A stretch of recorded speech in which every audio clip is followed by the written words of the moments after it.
1.2. So the first question of exercise 1.2 is state, ये भी true and false में ये है, state whether the following statements are true और फॉल्स, जस्टिफाई योर आंसर, मतलब आपको बताना भी है कि सही है कि गलत है और उसको जस्टिफाई भी करना है अपनी एग्जांपल से या फिर नंबर से. So the first question is every irrational number is a real number. इसका मतलब ये है कि जो भी इरेशनल नंबर है, मतलब नॉन रेशनल नंबर है, क्या वो रियल नंबर है? अब इसका आंसर आता है the collection of rational and irrational number is a real number. That's mean जो भी रेशनल है ये वैल्यू है, एंड इरेशनल नंबर जो कंप्लीट वैल्यू है, इसका कलेक्शन पूरा वो रियल नंबर है. तो इन दोनों का कलेक्शन मतलब इन दोनों को हम ऐड कर देते हैं, तो जरूरी नहीं कि वो कंप्लीट नंबर आएगा या रियल नंबर आएगा. इसलिए हम कहते हैं कि every irrational number is not a real number. That means the first statement is false. Second statement है every point on the number line in the form of under root m, where m is a natural number. That means m कुछ भी हो सकता है, 0 1 2 3 4 blah blah blah. ठीक है. So इसका कहना है कि every point of the number, मतलब इस नंबर के किसी पॉइंट पे ये एक नेचुरल नंबर है, मतलब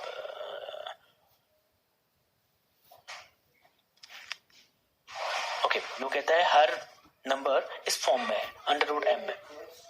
so, हर नंबर इस फॉर्म में तो आ नहीं सकता अंडर रूट एम में, क्योंकि बहुत सारे नंबर हैं, इनफिनाइट नंबर हमारे पास, जो एज एग्जांपल किसी भी नंबर्स में सब एवरी पॉइंट इसने कहा है कि एवरी पॉइंट मतलब हर नंबर पे 0 रूट 3 रूट 4 रूट 5 ये सब नेचुरल नंबर्स हैं.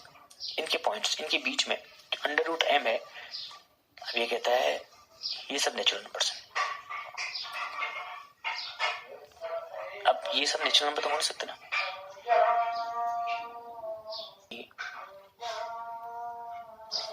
एवरी नंबर को हम m नहीं लिख सकते. सपोज मैं कहता हूं m इक्वल 3, सो सिर्फ ये m आएगा, बाकी नंबर तो कुछ और आएंगे ना. n आ सकता है, p आ सकता है, q आ सकता है, r आ सकता है. सो हर नंबर m नहीं हो सकता. तो उसका कहना है कि हर पॉइंट पे जो नेचुरल नंबर है वो अंडर रूट m होता है. तो वहां जहां उसका मतलब है m मतलब नेचुरल नंबर, सारे नेचुरल नंबर m क्यों हो जाएंगे, कुछ और भी तो हो सकते हैं. सो ये फॉल्स स्टेटमेंट है. नेक्स्ट थर्ड है आपका every real number is a irrational number. मतलब जो भी आपका नंबर है वो इरेशनल है, मतलब वो रेशियो में नहीं आ सकता. ये तो पॉसिबल ही नहीं है कि हर नंबर रेशियो में ना आए. बहुत सारे नंबर, कुछ नंबर हैं जो रेशियो में नहीं आते, बाकी सब तो रेशियो में आते हैं.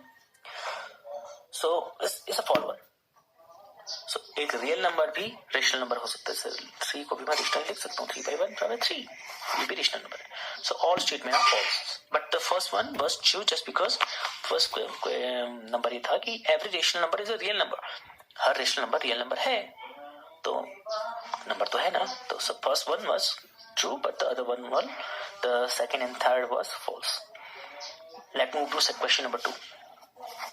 क्वेश्चन नंबर 2 कहता है are the square root of all positive integers rational?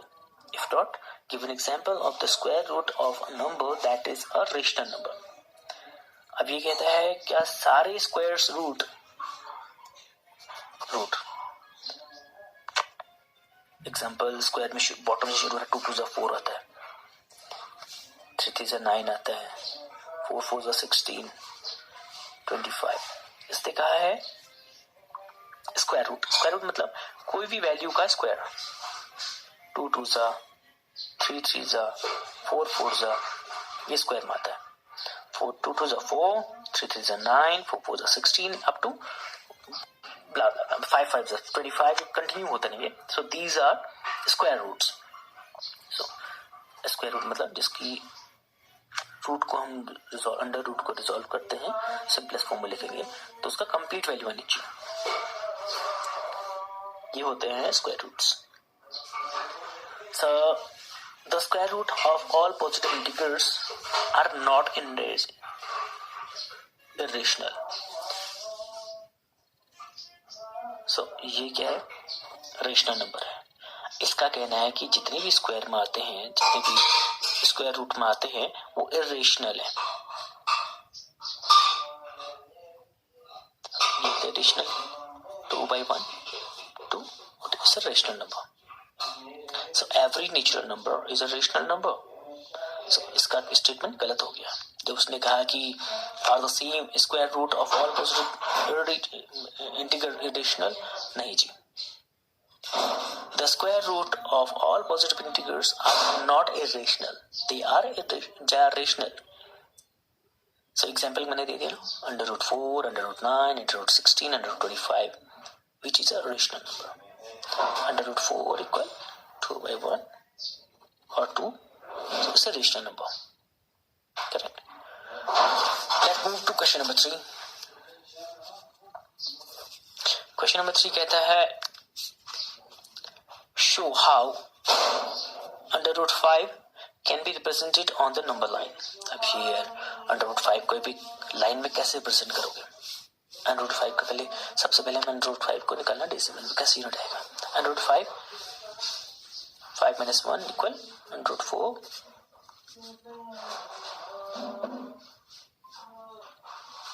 under root 4 plus under root 1 under root 5. So answer है 2 plus under root 1.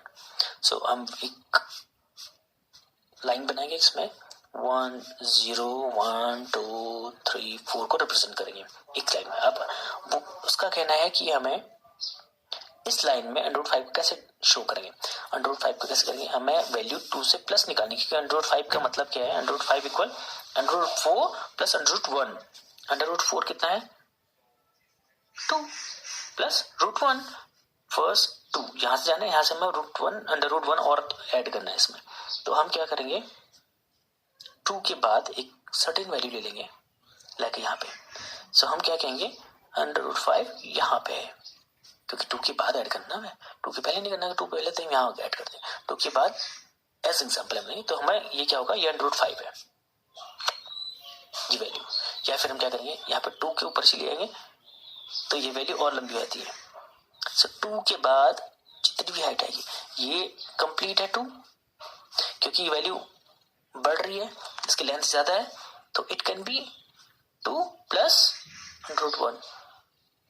2 तो है, ये उससे ज्यादा है, तो उसमें अंडर रूट 1 ऐड हो गया, तो ये वैल्यू अंडर रूट 5 आएगी. तो हम क्या करेंगे, जहां पर 2 आ रहा है हमारा वहां से एक लाइन ऊपर लेंगे ताकि इसकी हाइट बढ़ जाए, यानी कि इसकी लेंथ बढ़ जाए, इनकी वैल्यू बढ़ जाए.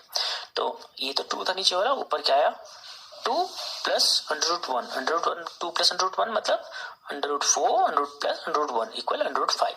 तो अंडर रूट 5 को हमें रिप्रेजेंट करना था एक लाइन पे. कैसे किया हमने लाइन खींची, हमने अंडर रूट 5 की वैल्यू निकाली, under root 4 plus under root 1. Under root 4 को हम रिजॉल्व करते हैं तो अंतर आता है 2 plus under root 1 equal under root 5. तो हमने रिप्रेजेंट करके दिखा दिया. ठीक है, तो 1 यूनिट है ना. सो जी पाइथागोरस थ्योरी थी, हम कह सकते हैं now by Pythagoras theorem the length of 0, हम यहाँ पे सपोज ए लिखते हैं, यहाँ पे बी लिखते हैं. The length of A B is under root 5. Now taking A as centre and AB as radius, mark an arc on AC, ये लाइन जो बनाई AC, which intersects at AD. so इसीलिए जो ये आएगा यहां से लेकर D तक की वैल्यू, अब हम क्या करेंगे, यहां से एक रूट ले लेंगे ताकि ये डिस्टेंस एंड ये डिस्टेंस एक ही हो. अब कोई भी एक, मैं यहाँ पे कोई सर्कल लगाता हूँ, बनाता हूँ, सपोज का सेंटर ये है, तो यहाँ से कोई भी डिस्टेंस ले लो मैं, तो इक्वल होनी चाहिए. कहीं मान लो मैं यहाँ से यहाँ चले जाऊं तो ये डिस्टेंस सेंटर से उसकी डिस्टेंस बराबर होती है हमेशा. सेम चीज यहाँ फॉलो हो रही है. ये इसका सेंटर है, यहाँ से हमने रेशियो लिया, मतलब एक सर्कल बनने की कोशिश की यहाँ से, जो ऐसे घूम के आया कंप्लीट. तो इसकी लेंथ में यहाँ से नापूं या यहाँ से नापूं, इक्वल आएगी. So this is under root 5 and this is also under root 5. That's mean AB is under root 5 and AD is also under root 5. Moreover ये 2 से ज्यादा है, ये भी 2 से ज्यादा है, तो हमने डिफाइन कर दिया कि अंडर रूट 5 इस लाइन में यहाँ पे आएगा जो हमने यहाँ पे रखा था। तो A B is equal to 5 and A D is also root 5। ठीक है, ये पाइथागोरस थ्योरी कहती है, पाइथागोरस तरीका कहती है ये चीज। एक सेंटर की चारों तरफ जो भी हम लाइन बनाते हैं, सर्कल बनाते हैं, नॉट लाइन एक्चुअली, तो सेंटर से उसकी आउटलाइन की डिस्टेंस इक्वल होती है। तो ये इक्वल है, तो हमने रूट 5 को लाइन पे शो कर दिया। करेक्ट। सो आज के लिए क्लास काफी है, हमने 2 एक्सरसाइज कंप्लीट कर लिए, एक्सरसाइज 1.1 एंड एक्सरसाइज 1.2। सो कल हम स्टार्ट करेंगे नेक्स्ट एक्सरसाइज।